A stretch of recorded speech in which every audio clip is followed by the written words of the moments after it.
over 500 children between the ages of 8 and 13 from communities throughout the Western Cape are set to take part in the Calypso Beach Cricket Festival this week.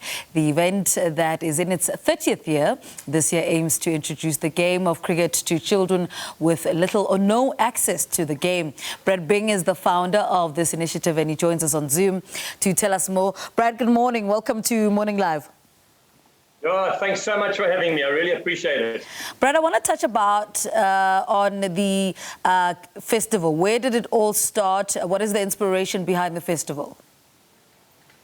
Well, I played cricket professionally overseas from 1985 to 1994. And every year I'd come back to South Africa thinking, wow, what programs can I bring back that can actually enhance sport in South Africa? And one of the programs I looked at was how the West Indians produced such a line of fast bowlers and absolutely brilliant cricketers.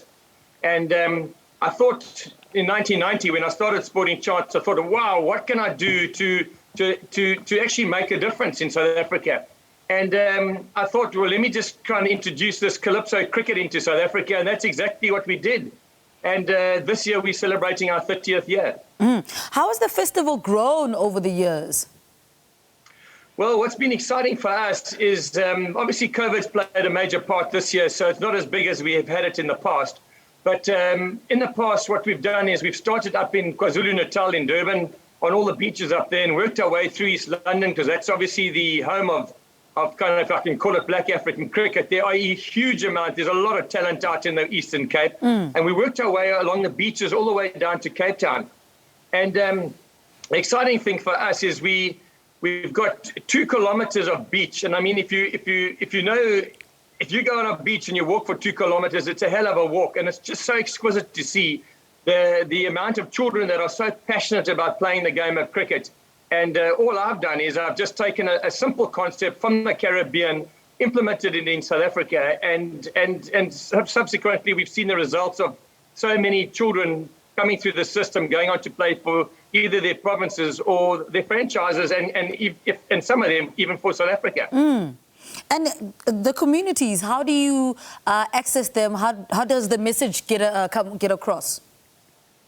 Very simply, I've been working in our, if I can call it, our township or under-resourced communities for the last 30-odd years, you know. So all those young children that I worked with 30-odd years ago are now, if you can call it, they're in their 40s and they are kind of the community leaders. So all I do is I pick up the phone the guys and say to the chaps, listen, guys, this is the situation. Calypso is taking place once again.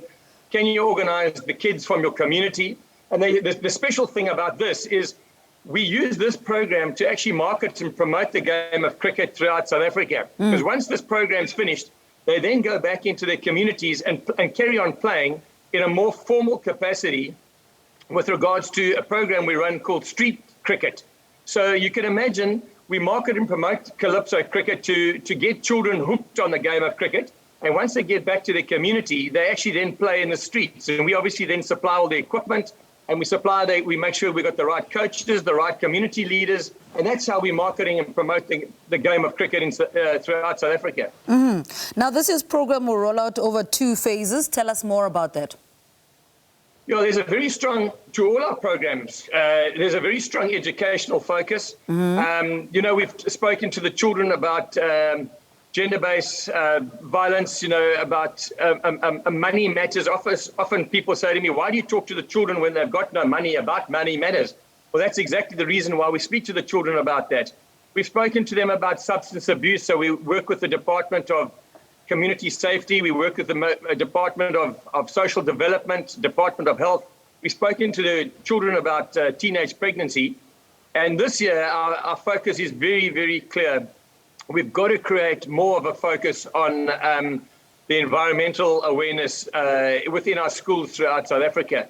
So we will be running a kind of a pre-Calypso roadshow into the schools with the city of Cape Town, their department, to actually talk to the children about the green life as such, and how do we educate the children from there. And then when they get to the beach on Thursday morning, the lovely thing is we'll clean up the beach.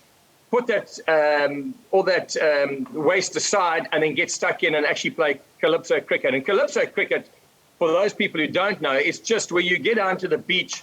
It's a non-elitist environment because all you've got is a bat and a ball and some stumps, and you're in a costume, and we supply each child with a T-shirt. And this year, fantastically sponsored by the Flash Group. And they come down to the beach, they get fed, and and that's the road show that we do. And then on the day itself, wow, you just got no idea how much natural talent and flair we've got in this country. And all I try and do is facilitate the opportunity for these children to participate in that in events such as this. And then obviously we identify talent and then look after that talent once we've identified it. Talk to me about that specifically. What then happens once you've identified that talent? What are some of the success stories that have come from hosting this event? Yeah, I mean, let me start with the successes. I mean, you've got to understand one thing is we as an organization have been around for 31 years, Sporting Chance that is, and we will never lay claim to anyone who goes on to be a success. That's just not our style. But what we do is we facilitate, and we've had guys come through and play cricket for their franchises. I mean, if I could name them, there's Nono Pongolo, who plays for the Lions. There's Malusi Saboto, who plays for the Titans and for the Lions. There's Tami Tsolekeli was with us in 1991 as a 9-year-old, and he came down to the beach with Tutu Mazi, and he went on to captain the Lions and actually played for South Africa. And then obviously, we're very proud to actually have facilitated the opportunity for a youngster called Temba Bavuma, who is our ODI and T20 captain. He came down to the beach as a kid, jumped on the buses, came to the beach, loved the game and carried on playing, and then obviously subsequently went on to play top-class cricket. So those are the guys who grabbed the opportunity and ran with it themselves. Then we've got a youngster called Bongo Makaka from Kailicha, who is absolutely... You've got no idea how talented he is as an individual. And then he was lost on the streets of Kailicha. And we organized a bursary for him to go to one of the top cricketing schools in South Africa, that's Wynberg Boys High School. He was looked after, and he subsequently has broken into the Western Province cricket team. There's Shrimani Masutu, who we got a bursary to go to SABC, which is another top cricketing school in the Western Cape. So what we do is we just make sure that when we really find a gem, that we try and put them into a cricket structure that actually can enhance their game, and not only sporting-wise, but academically. And all those guys have gone on to study further. And obviously, hopefully, if they don't make it in life, they'll have a degree behind them or a proper education. And if they do make it on the cricket field, wow, it makes us so... We just love it. I just love it, to be honest with you. When I see success like that, I'm over the moon. So give us details of this year's festival. What can the young ones look forward to?